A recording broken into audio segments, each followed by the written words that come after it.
Boas, cá estamos nós para mais um vídeo. Hoje vamos falar sobre o triângulo Pascal. Primeiro, o que é o triângulo Pascal? O triângulo Pascal é um esquema que permite organizar todas as combinações com esta disposição em triângulo, daí o nome, claro. Na primeira linha temos as combinações de 0 elementos 0 a 0, que dá 1. Na segunda linha temos as combinações de 1, 0 a 0 e de 1 a 1. Cá estão os valores. E por aí fora. Notem que, por exemplo, aqui a nossa quinta linha, que tem 5 elementos, corresponde às combinações de 4K a K. Porquê 4? Porque a linha do triângulo de Pascal começa com as combinações de 0. Portanto, esta é uma das primeiras observações sobre o triângulo de Pascal. Isto aparece muito em exercícios, por vezes dizem considera a 13ª linha do triângulo de Pascal. Isso quer dizer que são as combinações de n k a k em que o n é 12. Também já vi exercícios que dizem uma linha do triângulo de Pascal tem 20 elementos. Bem, se a linha do triângulo de Pascal tem 20 elementos, como começamos a contar no zero, é das 19 combinações k a k. Ok? Vamos ver mais particularidades sobre a linha do triângulo, sobre o triângulo Pascal. A primeira diz respeito aos elementos que estão à mesma distância do centro da linha. Por exemplo, o primeiro e o último elemento, se repararem, são iguais. E são sempre iguais a 1, já agora. O segundo e o penúltimo também são iguais. Aqui o terceiro e o antepenúltimo coincidem, mas se pensássemos na linha seguinte, iria acontecer também isso. Portanto, elementos que estejam à mesma distância dos extremos ou do centro são sempre iguais. E existe uma propriedade, esta propriedade pode ser traduzida em termos das combinações, que é o que está aqui. N combinações de k a k igual a n combinações n menos k. Por exemplo, 10 combinações de 4 são 10 combinações de... Vou-vos dar um tempito para vocês pensarem nisto. 6, porque o n menos o k, neste caso, é 10 menos 4, que é 6. Ok, próxima propriedade. Também particularidade importante sobre o triângulo de Pascal. Dois elementos consecutivos somados dão sempre o elemento de baixo. Mais uma vez, esta propriedade vai ter uma representação em termos das combinações, e a representação é esta que está aqui em baixo. N combinações de k a k mais n combinações de k mais 1 dá n mais 1 k mais 1. Notem que passamos cá em cima de n para n mais 1. Quer dizer que descemos uma linha no triângulo de Pascal. Por exemplo, 10 combinações de 3 mais 10 combinações de 4.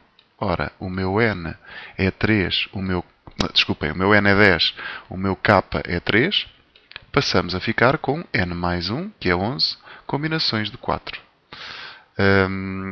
Reparem que o número de cima aumenta sempre um valor e cá em baixo escolhemos o maior, ou então descobrimos qual é o valor de k e somamos-lhe um valor. Está bem?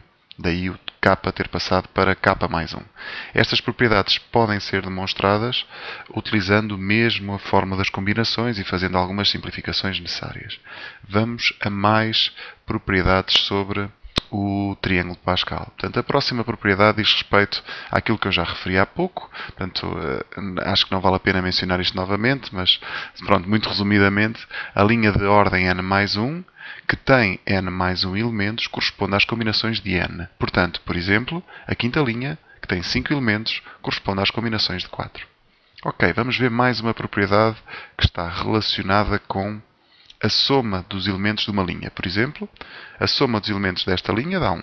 Desta dá 2, desta dá 4, desta dá 8, desta dá 16.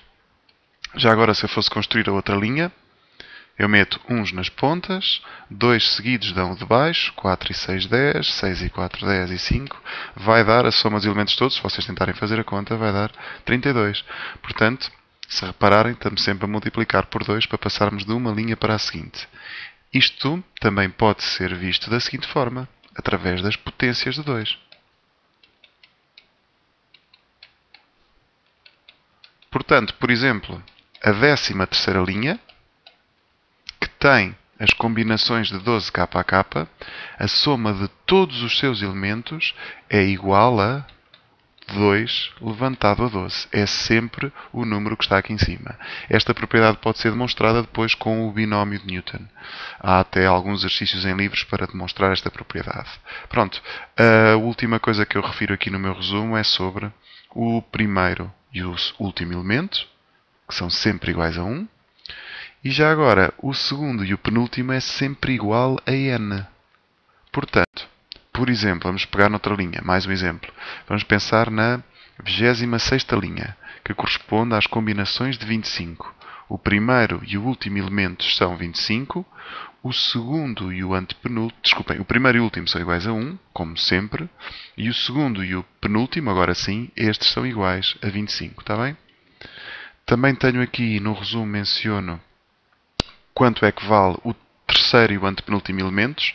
Eu coloco aqui o valor porque já vi em algumas perguntas de escolha múltipla ser pedido, ser referido este terceiro ou antepenúltimo elemento. Já agora, como é que eu cheguei a esta expressão aqui? Como estamos a falar do terceiro elemento, então o terceiro elemento são as n combinações de 2. Porquê? Porque o primeiro elemento são as n combinações de 0, o segundo elemento as n combinações de 1 e o terceiro elemento as n combinações de 2. E depois fiz isto. Utilizei a forma das combinações. E agora o que eu vou fazer a seguir é apenas dar-vos umas dicas do que é que se faz para chegar a esta expressão. É pegar mais uma vez no fatorial maior, tentar chegar ao mais pequeno, simplificar e fazer ali uma multiplicação. Até deixo para vocês tentarem resolver. A última coisa que eu gostava de referir diz respeito ao elemento, ao maior elemento da linha do triângulo de Pascal. Onde é que ele se situa e como é que a gente o localiza? Portanto, onde é que ele está? Portanto, é de esperar que assim seja. Vocês se repararem no triângulo Pascal, os elementos, à medida que vamos avançando para o meio, vão sempre aumentando. Portanto, o maior elemento da linha do triângulo Pascal é sempre o elemento central. Mas pode acontecer haver apenas um elemento central e este ser o maior, ou podem existir dois elementos centrais iguais, que são os maiores elementos da linha do triângulo Pascal. Quais é que são essas situações? Eu vou colocar aqui duas situações diferentes. Por exemplo, 8 combinações de capa, esta é a nona linha, e, por exemplo, as 9 combinações de capa, que diz respeito à 10ª linha. O que é que acontece neste caso? A nona linha do triângulo Pascal tem 9 elementos. 1, 2, 3, 4, 5, 6, 7, 8, 9. Quer dizer que o seu maior elemento, que está no meio, vai estar na 5ª posição. Se está na 5ª posição, mais uma vez, como eu começo a contar a partir do 0, corresponde às 8 combinações de 4. Lá está. E notem que, como temos um número ímpar de elementos, então só temos um elemento central. O que é que acontece nas 9 combinações de capa? Nós já não vamos ter 9 elementos, mas sim 10. Mais uma vez, porque começamos a contar do 0. É sempre o mesmo motivo. Se eu for eliminando 2 a 2, eu deparo-me com 2 elementos centrais como sendo os maiores elementos desta linha do triângulo Pascal. Em que posição é que eles estão? É o 5º e o 6º elementos, que são as 9 combinações de 4, recordem mais uma vez, começamos a contar no 0, e as 9 combinações de 5. Estes dois elementos são iguais. São iguais porquê? Já agora, por causa desta propriedade que aqui está, porque elementos à mesma distância dos extremos são iguais. E estes são os maiores elementos da linha do triângulo Pascal. Ora, nós não vamos ter que andar sempre a fazer estes esquemas sempre que quisermos localizar o elemento do meio. Eu descobri aqui um truque que torna as coisas muito simples. Este 4 de onde é que vem? É metade do 8. Portanto, se eu andar à procura do elemento central de uma linha do triângulo Pascal em que o número aqui de cima seja par, por exemplo, qual é o maior das 16 combinações de capa? É só dividir os 16 por 2 e dá 8. Super simples. Será que este truque também resulta aqui? Também. Este 4 e este 5, se nós dividimos o 9 por 2, vai dar 4,5. Ora, quais são os dois valores que estão entre o que estão mais próximos do 4,5? É o 4 e o 5. Vou passar a mais outro exemplo. Quais é que são os maiores valores da linha das 17 combinações de capa? 17 a dividir por 2 dá 8,5. Então, se é 8,5, é o oitavo e o nono. E façam a experiência com a vossa calculadora e vão verificar que estes dois elementos são iguais. Tá? O meu conselho nesta fase é pegarem em alguns... Estes exercícios aparecem muito bem em perguntas de escolha múltipla. Pegarem em alguns exercícios porque Estas propriedades aparecem manifestadas em exercícios de maneira muito diferente. Mas estas informações que eu estou a dar-vos hoje são mais do que suficientes para vocês conseguirem resolver os exercícios que quiserem sobre este assunto do triângulo de Pascal. Ok? Tá, até uma próxima aula.